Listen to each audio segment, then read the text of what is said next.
I love foggy mornings. It's one of my favorite things about the homestead is coming out here just as the sun's coming up and watching the mist that just swirls all over the place. It's so pretty.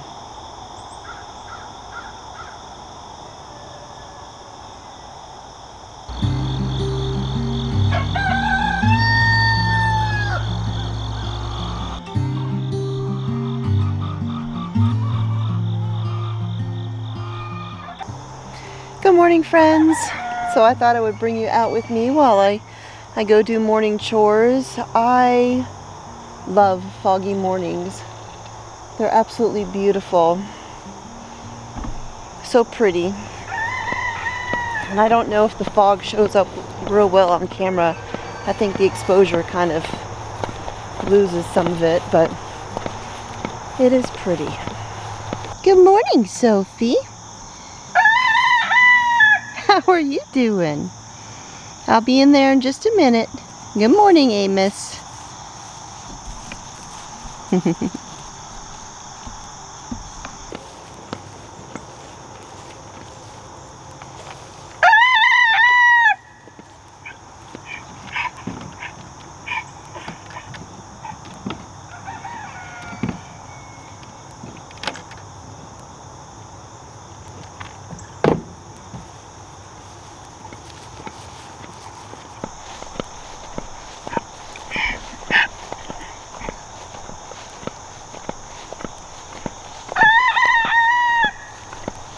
Good morning.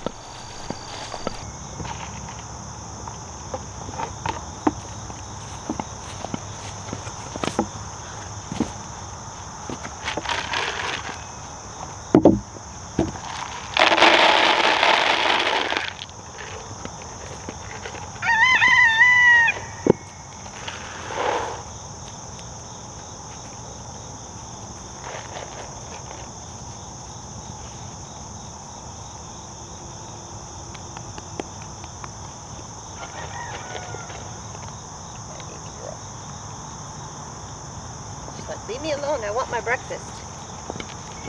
Don't you do it, butthead. So you may have noticed that we moved the A-frame chicken coop out here. That is my Icelandic chickens in there. My little mini flock of them. They're not fenced in, but they do still isolate themselves from the rest of the chickens. That's just the way it kind of works most of the time. And of course all the rest of the chickens are up closer to the house by the main coop. But the reason I moved them out there, here is because Amos and Sophie, of course being equines, they make manure. And while the manure and the bedding and all that stuff that's inside their shelter, I scoop up and use it for my garden, there's always poop patties throughout the pasture area. And by having chickens in the same area as equine or cattle or any kind of larger animal especially, they will scratch it up, break it up, and of course eat all of the worms, the bugs, all of those things, and it's better for the pasture. Years ago we used to have a horse. We never had any kind of manure patties out there because the chickens always dealt with it, and it's just good for the pasture, good for the soil, and so that is why I moved the Icelandic chickens out here. And you know, Icelandics are really, really good foraging chickens. If they have access to good stuff, you hardly have to feed them because they don't eat it. So I have this little bitty cup that I put in there with feed, And I don't even have to put this out there every day because they're not eating it. They're too busy doing what Icelandics do and foraging. I gotta come in here and mow, don't I, boys? I don't like this wet grass.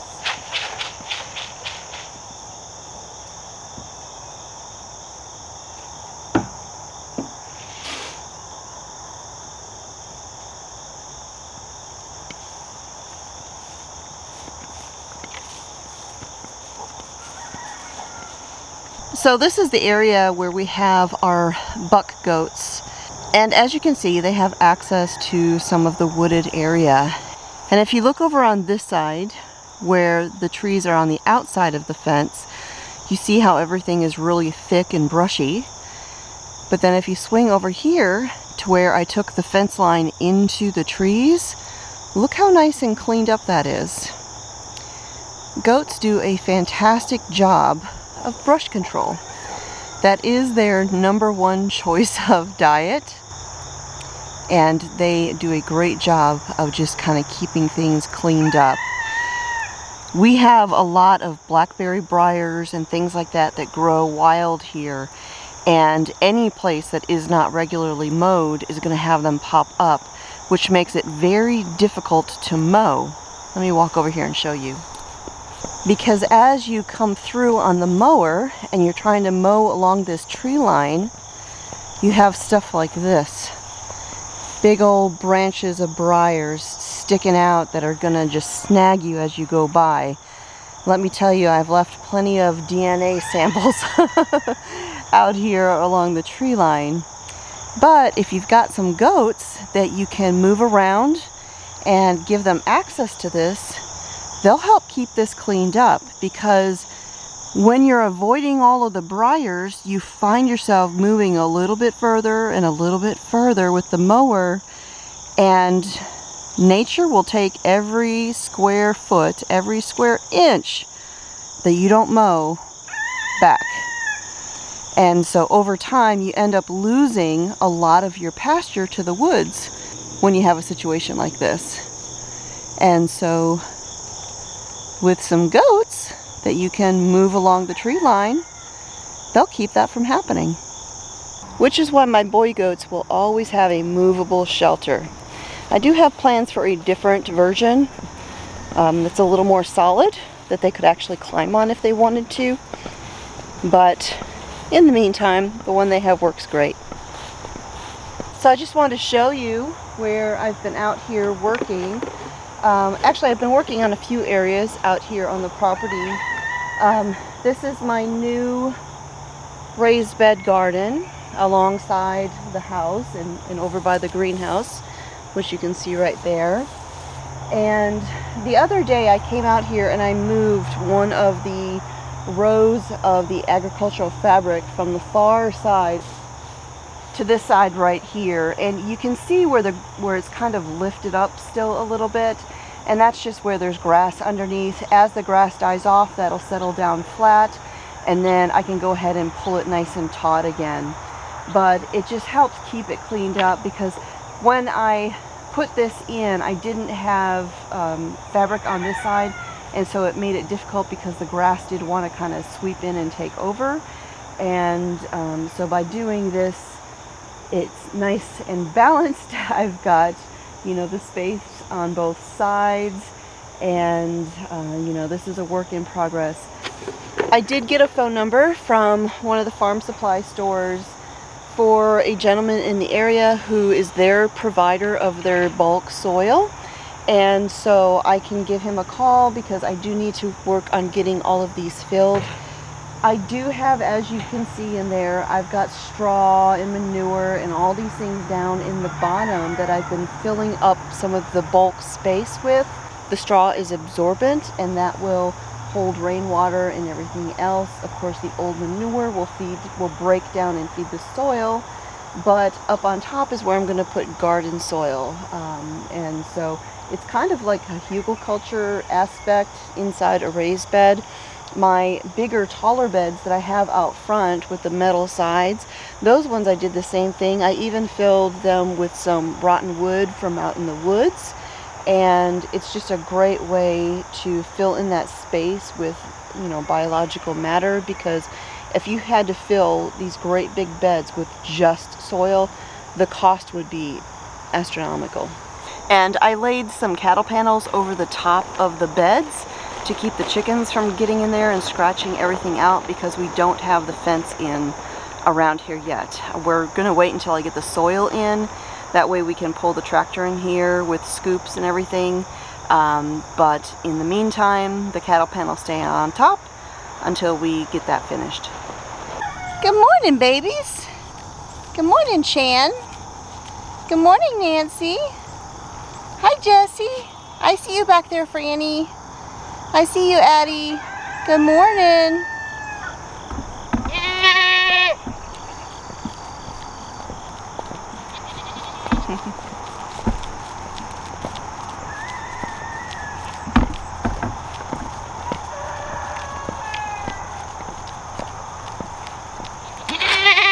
I'm coming, Nancy. My goodness.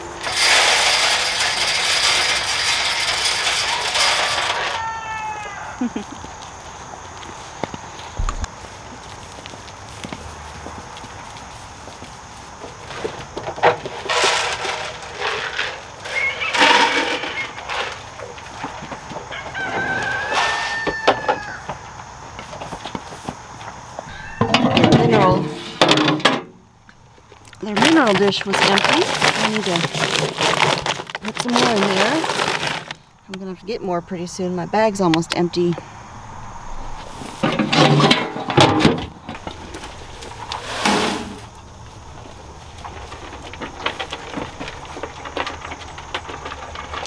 So Mama Dove is on eggs again. This is her 4th batch of babies. That's kind of amazing. Who knew that Dove would have so many generations, I guess. We really need to take this milk crate down, because if you look very carefully, you can see behind the crate against the wall, there's a wasp nest.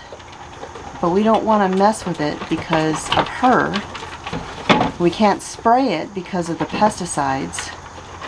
So we just steer clear of them, give them plenty of space, and you know, we'll just wait for her to do what she's doing, and then we'll deal with it after she's moved on. I don't know if you can see this or if it picks up on camera, but there's so much mist and fog in the air right now, and with the sun coming up, it's kind of like a rainbow, except it's white. I don't know if you can see that. It's pretty cool.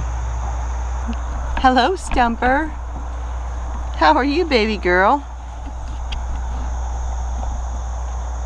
Good morning, Nubsy. Hi, buddy. Hi, buddy.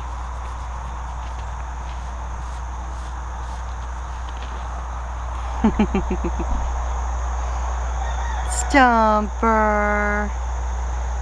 Hi, baby girl. Stumpy, Stumpy. Stumpy, Stumpy. Rolling in the dirt, getting all dirty.